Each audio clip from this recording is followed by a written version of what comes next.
이들이 늦게 결혼을 하죠.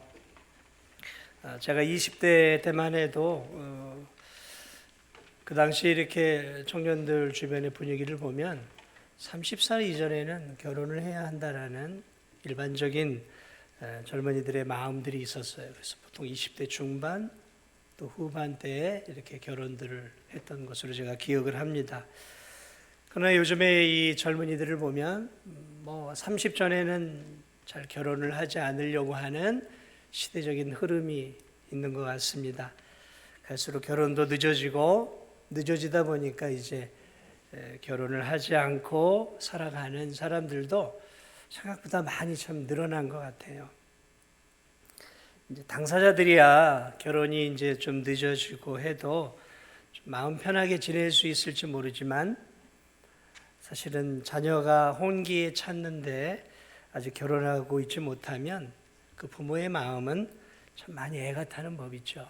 그래서 이렇게 신방들 하다 보면 자녀들이 이렇게 혼기가 이미 한참 지난 자녀분들이 이렇게 있는 가정들이 생각보다 많아요.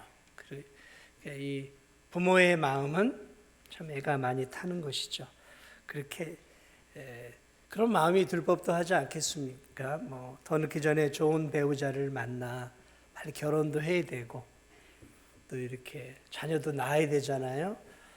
또 부모의 입장에서는 이렇게 사위도 보고 싶고 며느리도 보고 싶고 또 손주들도 보고 싶은 것 아니겠습니까? 자신의 가문이 이어져 가야 하지 않겠습니까? 자, 결혼 정년기가 한창 지난 자녀를 둔 모든 부모들의 마음은 동일한 것 같습니다. 오늘 이 본문에 나와 있는 아브라함 벌써 나이가 140살이 되었어요. 100세 하나님의 아들을 주셨어요. 아들을 주셨는데 이 아들이 빨리 결혼을 한 게 아니에요. 거의 지금 40이 되어버렸어요. 적은 나이가 아니죠. 아브라함은 140이에요. 이제 140이면 이제 언제 내가 이 세상을 떠나야 될지 모를 나이였단 말이죠. 그 당시야 공해도 덜하고 여러 가지 자연 환경이 좋아서 지금보다는 조금 더 오래 살았는지 모르지만 140이라고 하는 나이는 노인의 틀림이 없는 나이 아니겠습니까? 그래 이제 아브라함이 마음속에 걱정이 되죠. 이미 자신의 아내 사라는 세상을 떠났단 말이죠. 그래 내가 살아있는 동안에 내 아들이 결혼도 하고 자녀도 낳아서 내 가문을 믿음의 이 가문 하나님이 약속해 주신 이 믿음의 가문과 민족을 이루어가야 하는 그런 마음들이 들었단 말이죠. 그래서 아브라함이 자신이 신뢰하고 있는 자신의 노종을 부릅니다. 늙은 종을 불러요. 그리고 그에게 명령을 내리죠. 야, 내 고향과 족속에게로 가서 내 아들을 위한 아내를 좀 찾아서 네가 데려와라. 이렇게 임무를 맡기죠. 그런데 이 임무는 사실 생각해 보면 너무 막중한 임무예요. 너무 막중한 임무를 이 아브라함이 이 늙은 종에게 맡깁니다. 이 노종이 아브라함의 약속대로 아브라함의 친척 아비 집으로 먼 거리를 가요. 대략 한 800km를 갑니다. 그러니까 800km면 지금으로 걸어서 이렇게 나귀를 타고 이렇게 간다 하더라도 최소 20일에서 30일 정도가 걸리는 장거리 긴 여행이었단 말이죠. 자, 그리 오늘 본문을 보니까 길을 떠나요. 그리고 마침내 우여곡절 끝에 이제 리브가를 만나게 되어지고 이삭의 아내가 될 리브가를 만나고 그녀를 이제 이삭에게로 데려오는 내용이 24장 전체의 내용이에요. 근데 스토리가 굉장히 길어서 중요한 부분만 여러분과 함께 읽었습니다. 자, 저는 오늘 이 노종에 대한 이야기를 여러분과 좀 나누고 싶어요. 이 아브라함의 가문을 재산을 책임지고 있었던 이 나이 든 이 노종, 도대체 나이가 몇이었는지는 잘 모르겠어요. 그러나 성경에서 늙은 종이라고 하는 것을 보면 적어도 7, 80 이상은 넘은 연세를 갖고 있는 사람이었다라는 것을 우리가 짐작할 수 있습니다. 이 노종의 이름이 누구였을까? 우리는 잘 모릅니다. 그러나 이제 학자들은 이 노종이 이삭이 태어나기 전에 아브라함이 하나님, 내 재산과 내 가문을 이을 양자로 이 엘리에셀을 좀 선택하면 어떨까요? 라고 말을 하거든요. 그래서 학자들은 그 엘리에셀이 이 노종이 아닌가라고 이야기를 합니다. 그러나 성경은 엘리에셀이다라고 말하지 않기 때문에 우린 정확하게 누구인지를 모릅니다. 자, 이 노종이 어느 민족의 사람이었고 어느 부족 사람이었는지도 정확하게 나와 있지 않습니다. 다만 그가 아브라함에게 무한 신뢰를 받고 있었던 종이었다라는 사실은 틀림이 없다라는 것이죠. 자, 그리고 결국은 아브라함이 맡겨준 이 엄청난 임무를 결국은 이렇게 완수해내는 그런 종이었다라는 것을 우리가 볼 수 있습니다. 그래서 저는 오늘 이 아침에 이름도 없고 빛도 없는 이 노종에 대해서 여러분과 함께 도대체 이 노종은 아브라함의 밑에 있었던 이 노종은 어떤 사람이었을까? 그래서 우리가 이 신실한 늙은 이 종을 통해서 오늘 하나님의 일꾼, 하나님의 종인 우리들이 이 아브라함의 종을 통해 몇 가지 귀한 어떤 배워야 할 그런 것들을 좀 함께 배웠으면 좋겠습니다.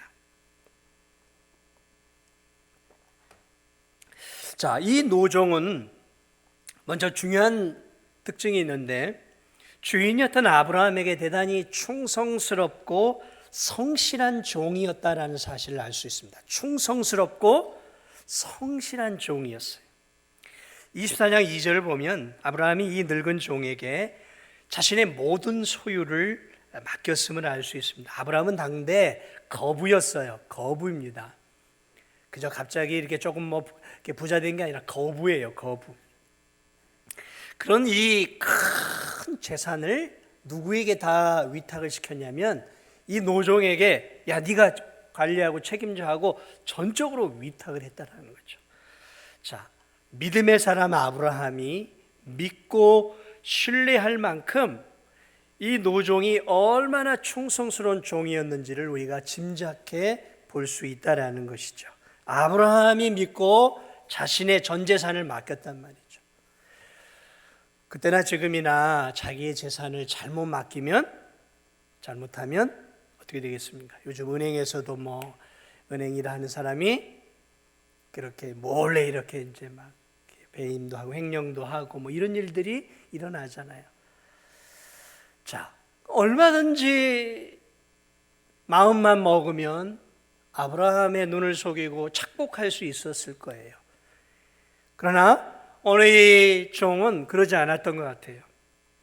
아주 신실한 사람이었다라는 거죠.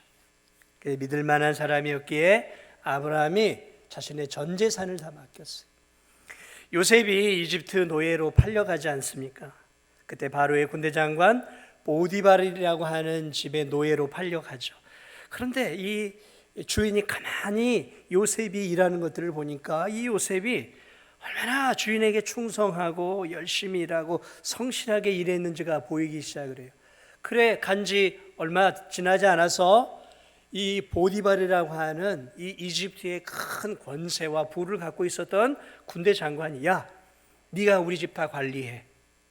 우리 집 다 관리해 하면서 재산과 그 밑에 있는 종들의 모든 것들을 그에게 다 위탁을 한단 말이죠. 이거는 보통으로 신뢰하지 않고는 할 수 없는 일인 것이죠. 그만큼 신뢰했다라는 거예요. 다시 말하면 주인을 향해 충성을 다했다는 거예요. 목숨까지도 아까워하지 않고 충성을 다하지 않고는 전 재산을 맡기지 않아요. 누가 여러분 전 재산 맡깁니까? 요즘은 부부간에도 따로 통장 관리하잖아요. 서로 못 믿는 건가요? 저는 다 맡기는데. 재산을 다 맡길 수 있다라는 것, 무한 신뢰한다라는 거예요. 충성하는 종이었다라는 것이죠. 게다가 보세요, 일륜지 대사인 자신의 아들의 배우자를 구하는 문제, 이거만큼 더 중요한 게 어디 있어요? 그런데 아브라함이 자신이 처리하지 않아요. 왜냐하면 자신은 너무 늙었어요. 먼 거리를 다녀오기에는 너무 이제 연세가 많아요. 나이가 많아요. 그래 그걸 누구에게 맡기냐면 이 노종에게 또 맡기는 거예요. 야 네가 내 가문을 책임질 수 있는 내 아들의 며느리를 좀 구해와라. 내 아들의 아내를 좀 구해와라. 사랑하는 여러분, 이게 보통 일이 아닙니다. 그러니까 도대체 어느 정도 신뢰했기에 내 며느리 좀 네가 알아서 구해오라는 거예요. 네가 구해오는 대로 내가 받겠다라는 거예요. 여러분 아시겠습니까? 이 노종이 어떤 종이었는지,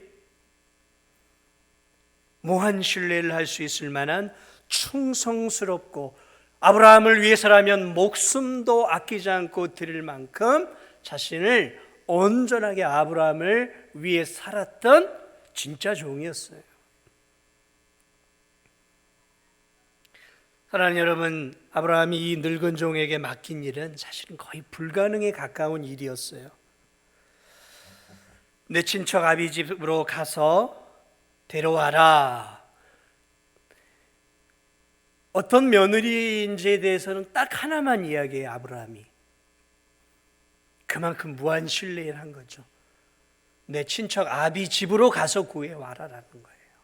그러니까 그 말 속에는 여러 가지 의미가 함축되어 있는 거죠.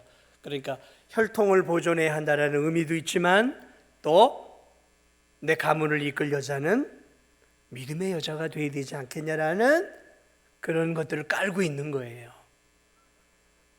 그리고 네가 마음에 드는 여자라면 나도 마음에 들 거야. 이것도 무한 신뢰예요. 이 종은 보통 종은 아니었던 것 같아요. 그런 사랑하는 여러분, 이건 너무 어려운 직무예요.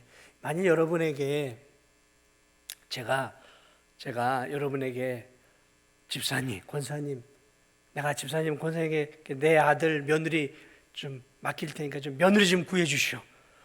그러면 그 집사님이나 권사님은 어떻게 될까요? 밤에 이제 잠을 못 잘 거예요. 잠이 오겠습니까? 야, 큰일 났다, 큰일 났어. 이거 어떻게? 보통 일이 맡겨진 게 아니에요. 너무 큰 일이란 말이죠. 그것도 뭐 이 진도 땅에서 구하라는 것도 아니고요. 타국으로 가는 거예요. 먼 나라로 가는 거예요. 하늘에서 별을 따오라는 것과 비슷한 거예요. 그 먼 거리를 가면 거기 가서 거기에도 수많은 집들이 있고 수많은 사람들이 사는데 수많은 젊은 여자들이 있는데 언제 하나하나 그 집집마다 찾아다니면서 물어보고 따지고 확인하고 언제 이 적절한 며느리를 구할 수 있겠냐 말이에요. 이쁜 여자만 구해와라 그러면 이쁘다 생각하는 여자를 고를 수 있겠지만 그게 아니었단 말이에요. 내가 너에게 다 맡기니까 네가 알아서 해와라라는 거예요. 그러니까 얼마나 무거운 일입니까? 감당하기 어려운 일이었어요, 사실은. 이렇게 이 어려운 임무를 준 주인을 향해 오늘 이 성경을 보면 이 종이 불평하지 않습니다. 불만을 토해내지 않아요. 짜증내지 않습니다. 도대체 왜 나에게 이런 불가능한 임무를 나에게 맡겨주는 것인가? 그렇게 하지 않고 오늘 이 종은 아브라함이 신뢰할 만한 그런 종이었던 것 같아요. 묵묵히 짐을 꾸립니다. 행장을 꾸려요. 그래서 낙타 10마리를 준비하고 여러 가지 것들을 준비해서 이렇게 이제 24장을 통해 그 일들을 이루어내기 위해서 출발하고 또 이렇게 과정을 겪고 있는 모습들을 바라봅니다. 저는 이 아브라함의 이 노종 참 충성스럽고 성실한 종이었다라는 사실들을 봅니다. 그렇습니다. 저는 이 노종의 모습이야말로 오늘 하나님이 맡겨주신 사명을 감당하는 오늘 우리들, 하나님의 일꾼인 우리들 또한 하나님께서 우리에게 어떤 일들을 맡겨주실 때 사명을 주시고 직분을 주시고 또 교회 일들을 맡겨주실 때 아멘, 힘들지만 감당해 보겠습니다 하고 충성을 다하고 성실하고 또 부지런하게 하나님의 일들을 감당하는 그런 우리 귀한 성도들이 다 되시길 바랍니다. 하나님이 인간에게 맡겨준 일도 이 노종이 이렇게 충성스럽게 감당을 했다면 우리의 참 주인이 되시는 하나님께서 우리에게 직분과 사명을 주시면서 네가 지금 이걸 감당해 주면 좋겠다라고 하나님 우리에게 맡겨주실 때 주님 감당해 보겠습니다. 최선을 다해 보겠습니다. 힘을 다해 보겠습니다 하면서 충성스럽게 감당하는 것, 이게 바로 하나님의 종들의 모습이에요. 종들의 모습이. 하나님 이거 힘들어요. 먹고 살기도 힘들고 좀 바빠 죽겠고 내가 하고 싶은 것도 많고 근데 왜 이렇게 나에게 힘든 일들을 맡깁니까? 이건 종의 모습은 아니에요. 종은 어떻습니까? 맡겨주면 감당하는 거예요. 주인이 주면 아멘 감당하는 것이죠. 그게 바로 이 충성스러운 노종의 모습이었고, 이런 노종의 모습이 하나님의 일을 감당하는 하나님의 일꾼된 하나님의 종된 우리들의 모습이 되기를 주님의 이름으로 축복을 드립니다. 불평하지 마세요. 불만을 갖지 마세요. 아멘. 나 같은 자에게 이런 일을 맡겨주심을 감사합니다. 근데 여러분, 이 노종은 또 하나의 중요한 특징이 있었어요. 이 노종은 대단히 지혜로운 종이었다는 것을 알 수 있어요. 대단히 지혜롭게 주인의 일을 처리하는 지혜로운 종이었다는 것이죠. 아브라함은 이삭의 배우자를 본토 친척 아비 집에서 구하라고 하는 명령 하나만 내려요. 그리고 이 노종은 이제 배우자를 구하는 모든 일에 전권을 부여받습니다. 그래서 그가 첫 번째 한 일은 출발할 때 뭘 하게 되냐면 낙타 10피를 준비하고 그리고 주인의 좋은 모든 것을 낙타에 실었다라고 말하고 있습니다. 여러분, 이 4,000년 그 이집트 또 뭐 이스라엘, 팔레스타인, 또 위에 시리아 뭐 이제 그런 지역 아니었어요? 아람, 지금의 터키 뭐 이런 지역이란 말이에요. 자, 그 당시에 부의 상징이 무엇이었냐면 낙타였어요. 낙타. 낙타는 부의 상징이었어요. 오늘날로 치면 이 낙타 한 마리는 수억 원을 호가하는 뭐 벤츠나 페라리 같은 최고급 승용차로 보시면 돼요. 그러니까 감히 일반 사람들은 가질 수 없는 거예요. 그런 여러분 최고급 승용차와 같은 부를 상징하는 이 낙타를 10마리를 대동을 해요. 한 마리도 아니에요. 2마리도 아니에요. 3마리도 아니에요. 10마리예요. 그리고 거기에다가 이제 만나게 될 여인과 그 가족에게 줄 수 있는 혼수품이겠죠. 그런 것들을, 좋은 것들, 막 보석이고 좋은 옷이고 좋은 것들을 이제 크게 실은 거예요. 이건 이제 정권을 부여받은 이 노종이 한 일이에요. 온갖 좋은 것들을 다 가져가요. 그리고 또 밑에 종들을 또 데리고 갔겠죠. 그 밑에 종들을 데리고 낙타 10마리와 함께 많은 종들과 함께 쫙 보물을 싣고 가는 그 모습 한번 생각해 보세요. 지나가는 사람들 와, 엄청나다, 엄청난 부자구나 생각하지 않았겠어요? 종은 그 먼 거리에 가서 이삭의 배우자가 될 여인을 만나게 될 때 그 여인이 내 남편 될 이삭이 얼마나 큰 부자인가를 보여주고 싶었던 거예요. 보여주고 싶었던 거예요. 생각해 보세요. 이제 이 노종이 마음에 드는 여인을 찾았다고 생각을 하겠습니다. 그런데 이 여인이 남편의 얼굴도 보지 못했어요. 어떤 사람인지 잘 몰라요. 그저 믿음이 있고 친척관계라는 정도만 안단 말이죠. 그런데 고향 본토를 떠나서 먼 거리에 남편을 만나 그 먼 거리에서 살아가야 된단 말이죠. 그 선뜻 따라갈 수 있겠어요? 그런데 페라리, 벤츠, 수억 원 호가하는 차 10대가 쫙 대동하고 거기에 온갖 진귀한 보물이 있는데 당신의 남편 될 사람은 이거와 비교할 수 없는 어마어마한 부자라고 했을 때 여기 계신 분들이 처녀라면 따라가고 싶을 마음이 있겠어요, 없겠어요? 가슴이 설레지 않겠어요? 야, 먼 거리고 힘든 길이지만 인간은 다 똑같지 않습니까? 평범한 남자하고 결혼하고 싶으세요? 부유한 남자하고 결혼하고 싶으세요? 나 힘들지 않게 행복하게 해주는 남자와 결혼하고 싶은 게 인지상정 아니겠습니까? 이게 이 노종의 지혜예요. 지혜라는 거죠. 그 먼 거리에 자신의 인생을 맡겨야 되는데 그래도 자기 힘들지 않고 배 곪지 않게 해줄 만한 그런 남편이어야 되지 않겠어요? 그런데 그 어마어마한 부를 바라볼 때 이 여인이 내가 내 인생을 맡겨도 될 남편이겠구나 그런 마음을 가질 수 있단 말이죠. 이게 지혜예요. 이 노종의 지혜라는 것이죠. 또한 이 노종의 지혜는 어디에서 빛을 발하냐면 성에 도착을 해서 성 안으로 가지 않고 성밭 바깥 우물에서 기다려요. 이제 해가 뉘엿뉘엿 지금 지고 있단 말이죠. 되게 지금하고 다르게 예전에는 성 안에 사람들이 살았고 성 바깥에 우물들이 있어요. 그래서 이제 젊은 아낙네들이나 이제 젊은 처녀들이 해가 조금 햇볕이 이제 따가운 것이 지나가면 물동이를 가지고 성 밖으로 가서 이제 물을 길어 오는 거예요. 이른 아침이나 아니면 해가 이제 뉘엿뉘엿질 때 물동이를 가서 물을 길어. 그러니까 이 노종이 머리를 쓴 거예요. 야, 수많은 여자들을 내가 젊은 여자들을 어디서 만나? 그렇지. 우물가구나, 우물가구나. 그 당시에는 우물가에 여인들이 나왔단 말이죠. 그래, 이 노종이 우물가에서 기다리는 거예요. 우물가에서. 그러면 이제 많은 젊은 처자들이 물동이를 이고 저녁에 마실 물, 아침에 마실 물을 쌀 씻을 물을 가지고 오기 위해서 물동이를 가지고 온단 말이죠. 그러면 이제 거기에 이제 마을 안에 있는 많은 처녀들도 올 거란 말이죠. 물론 모든 처녀가 오는 건 아니겠지만 그런 이 지혜를 발휘하고 있는 이 노종의 모습. 그리고 이 노종이 오랜 시간을 이렇게 걸어오면서 생각하지 않았겠어요?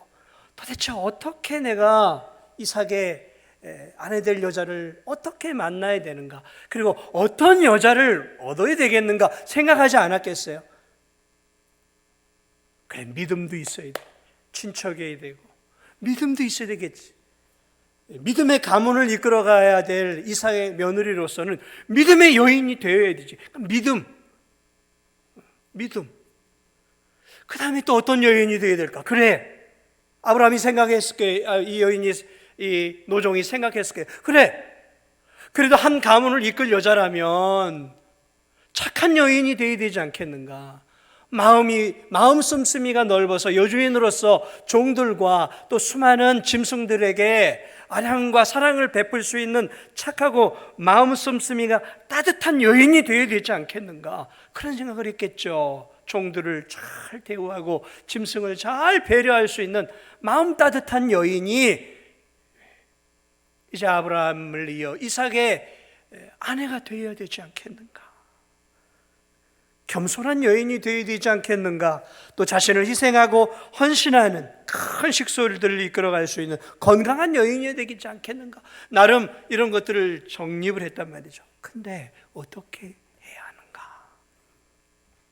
그러면서 그가 생각해낸 게 무엇이었냐면, 그래, 내가 우물가에서 낙타들과 함께 기다리다가 처녀들이 오면 처녀들에게 내가 물을 달라고 하자.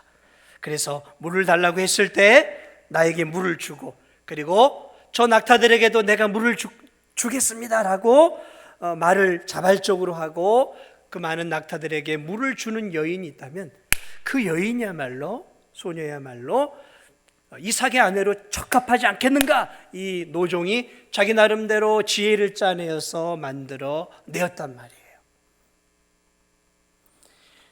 그런지 이 노종의 지혜가 빛을 발하는 이유가 여기 있어요. 한번 보세요. 여러분, 이 물을 달라고 했을 때, 한 사람이 물을 달라고 했을 때 그 물이야 한 사람에게 줄 수 있겠죠. 그런데 지금 이 노종에게는 10마리의 낙타가 있어요. 10마리의 낙타. 그런데 이 10마리의 낙타에게도 요청하지 않았는데도 기쁨으로 주겠다라고 물을 줄 수 있는 여인이라면 이삭의 아내로 충분하다라고 생각했어요. 왜 그렇게 생각을 했을까요? 왜냐하면 여러분, 이 낙타에 대해서 우리가 알아야 될 게 있어요. 하루 종일 사막길을, 광야를 거친 이 낙타 한 마리가 충분하게 마실 수 있는 물의 양이 대략 70리터예요. 1리터짜리 병에 70개란 말이에요. 그러면 10마리면 얼마예요? 최소 700리터예요. 그런데 여러분, 우물에서 물을 기르면 뭐 요만한 두레박 같은 데라 이렇게 해가지고 길러 올 게 아니겠습니까? 그러면은 이게 한두 시간으로 이 낙타들에게 물을 먹일 수 있는 게 아니라는 얘기죠. 이거는 오늘날 말하면 시급을 받고도 하기 싫어하는 고된 노동이란 말이에요. 이거를 내가 가냘픈 여인이 내가 당신들의 낙타에게도 기쁨으로 물을 먹이겠습니다. 이거는 보통 여인들로서는 엄두를 낼 수 없는 일이라는 거죠. 이 노종이 굉장히 지혜로운 종이었던 것이죠. 이 정도까지 저 목마른 낙타들에게 배려해 줄 수 있는, 저런 동물들에게까지도 깊은 배려를 주고 자기 자신을 희생해서 1시간이고 2시간이고 그 물을 길러다가 뛰어가서 낙타들에게 계속해서 물을 줘야 하는 이 고단한 일을 기쁨으로 감당할 수 있는 여인이라면 앞으로 믿음의 가문을 이끌어가는 이삭의 아내로 충분할 것이다라는 이 노종이의 생각이었다는 거죠.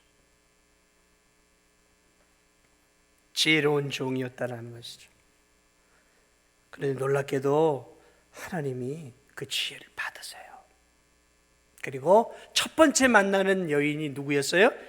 리브가가 진짜 와서 물을 달라 하니까 물을 마시는데 내가 저 낙타들에게도 물을 주겠습니다라고 이야기를 해요.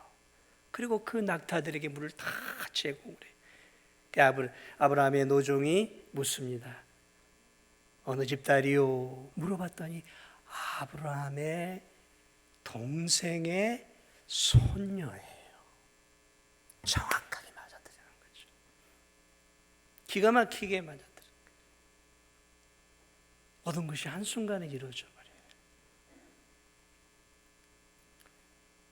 저는 이 노종의 모습을 보며 참 하나님의 일꾼들은 지혜로워야 되겠구나. 여러분, 지식과 지혜는 다릅니다. 지식은 책을 많이 읽고 경험을 많이 쌓으면 지식은 있을 수 있어요. 그러나 지혜는 다릅니다. 지혜는 가방끈이 길다고 해서 지혜롭지 않아요. 가방끈이 짧다고 해서 지혜가 짧은 게 아니더라고요. 지혜는 그게 아니에요.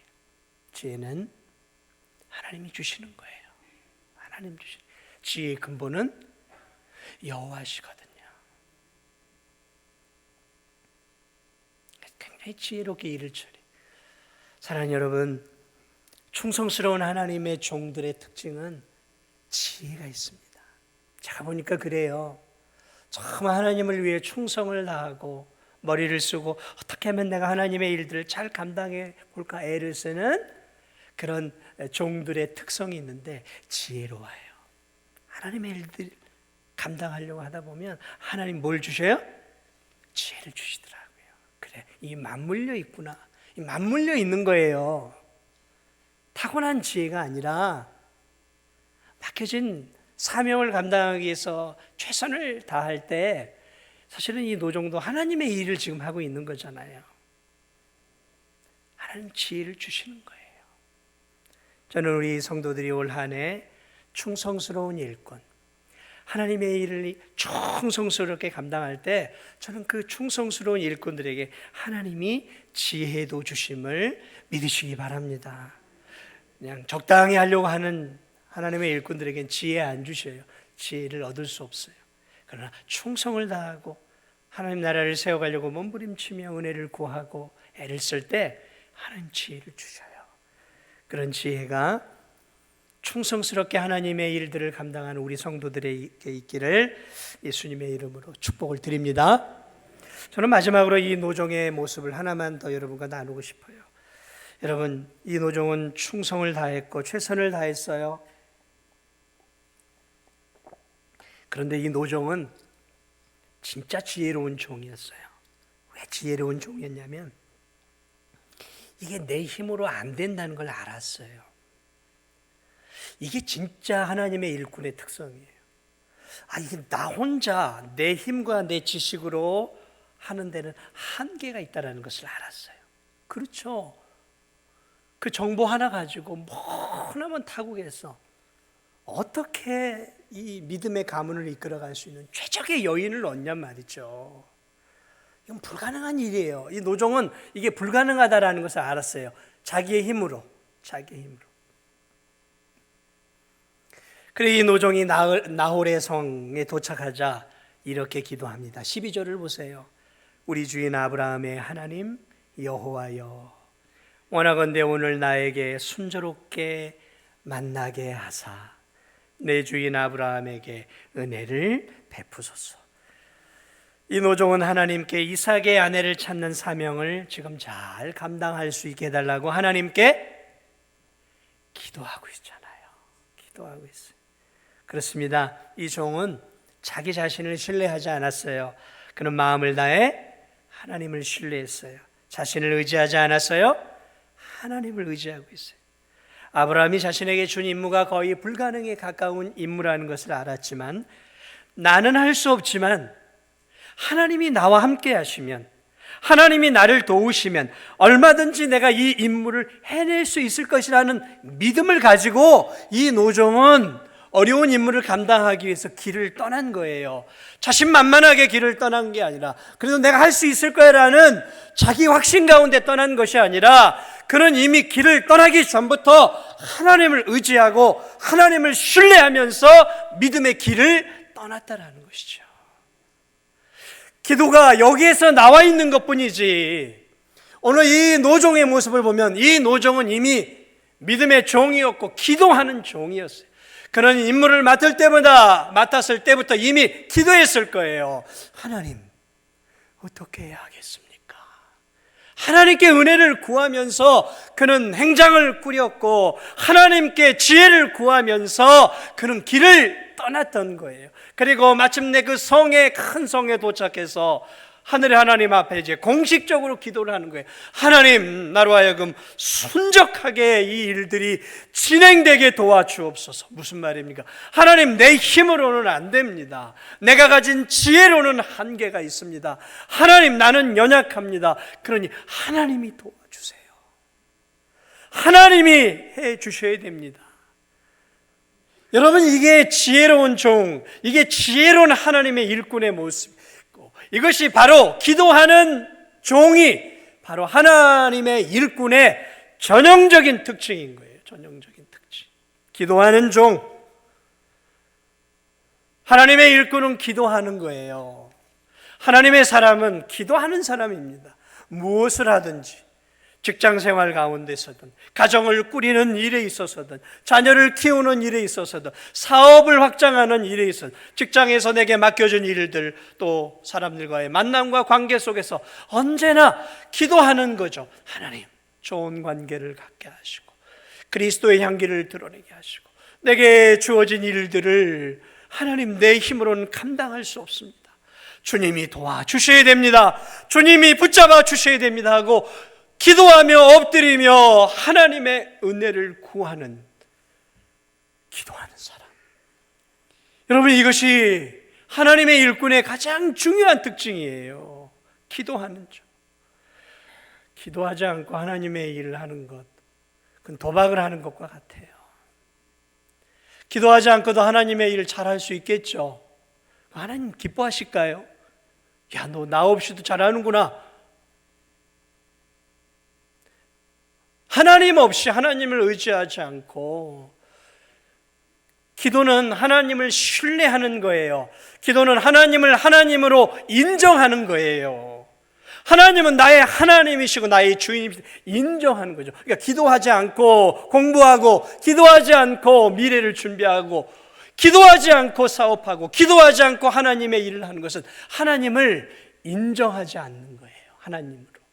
하나님을 경외하지 않는 거예요. 하나님을 사랑하지 않는 거예요. 기도하지 않고 행하는 모든 것이 하나님을 무시하는 것이죠. 그러므로 참된 하나님의 종의 특징은, 최고의 지혜는 기도하는 것입니다. 사랑하는 여러분, 기도하는 거예요. 예배 자리에 나오기 전에도 하나님, 오늘도 받을 은혜를 나에게 주옵소서, 기도하고 와야 되는 거예요. 하루를 시작할 때에도, 이 하루를 시작할 때에도 평범한 일상이지만, 하나님, 오늘 이 하루도 내게 주어진 이 일들을 잘 감당할 수 있도록 하나님, 나를 붙잡아 주시고 인도해 주시고 이끌어 주시옵소서. 하나님을 하나님으로 인정하는 거예요. 그리고 하나님을 경외하는 것이에요. 그게 기도예요. 그러니까 하나님의 일꾼은 기도하는 종인 것이죠. 사랑하는 여러분, 저는 오늘 이 노종을 통해 참된 하나님의 일꾼들은 어떤 사람인지를 함께 살폈어요. 바울은 성도들을 향해 편지를 쓸 때마다 이렇게 얘기했어요. 예수 그리스도의 종 나 사도 바울. 예수 그리스도의 종 나 사도 바울. 그래요. 그는 자신을 늘 예수 그리스도의 종이라고 얘기했어요. 자신이 하나님의 자녀인 것을 알았지만 사는 날 동안 하나님의 나라와 의를 위해서 살아야 되는 하나님의 일꾼으로 자기 자신을 언제나 묘사했어요. 예수 그리스도의 종. 나는 하나님이 맡겨주신 일은 감당해야 될 하나님의 종입니다. 하나님의 종. 그런 자세로 우리가 살아가야 돼요. 그런 자세로 하나님의 자녀라는 그런 믿음을 가진 성도들은 오늘 바울과 같이 나는 예수 그리스도의 종이지, 주님을 위해 살아야지, 주님을 위해 그렇게 살아가는 거예요.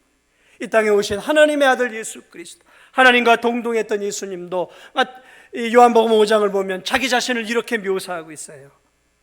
나는 나의 뜻대로 하지 않고 나를 보내신 이의 뜻대로 하려 함으로, 나는 아버지의 뜻을 이루기 위해 이 땅에 왔다라는 것이죠. 아버지의 뜻을 이루기 위해 이 땅에 온 하나님의 일꾼으로 왔다라는 거예요. 하나님의 아들이 자기 자신을 나는 하나님의 뜻을 이루기 위해 일꾼으로 여기에 왔다라고 자기 자신을 그렇게 겸손하게 표현하고 계셔요.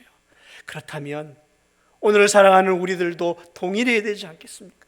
우리가 누구입니까? 하나님 자녀죠. 예수님을 믿음으로. 그러나 거기에 만족하는 것이 아니라 우린 살아가는 날들 동안 하나님 나라를 위해 봉사하고 하나님의 영광을 위해서 살아가야 될 하나님의 일꾼들이. 그래서 하나님이 우리들에게도 직분을 주신 거예요. 하나님이 우리에게 직분도 주시고 또 감당할 수 있는 건강도 주시고 감당할 수 있는 일터도 주시고, 그러면서 하나님이 여러분들에게 맡겨준 귀한 직분들과 또 사역들이 있지 않습니까? 그런 것들을 감당할 때 주여 감사합니다. 어렵고 힘들죠. 하나님의 일들 어렵고 힘들어요. 여러분, 이 노종에게도 너무 무거웠을 거예요. 그러나 그는 변명하지 않습니다. 종이니까 감당한 거예요. 종의 자세는 그런 자세예요. 감당해 보겠습니다. 그리고 하나님의 은혜를 구하고 하나님의 도우심을 힘입을 때 우리는 얼마든지 하나님이 주신 귀한 직분과 사명과 맡겨진 일들을 올 한 해에도 넉넉히 이 종들처럼 하나님의 도우심을 힘입어 감당할 줄 믿습니다. 사랑하는 여러분, 이런 종의 자세, 우리가 이 종을 통해 하나님의 종, 하나님의 일꾼으로서 우리가 올 한 해 어떻게 살아야 할지를 다시 한번 배우며 나의 나 된 것은 하나님의 은혜입니다 고백하며 하나님 나라와 영광을 위하여, 주를 위하여 힘을 다하여 살아갈 수 있는 저와 우리 성도들이 되기를 예수님의 이름으로 축복을 드립니다. 주님이 말씀하시면 나아가는 것이죠. 주님 뜻이 아니면 멈춰 서는 것이죠. 이게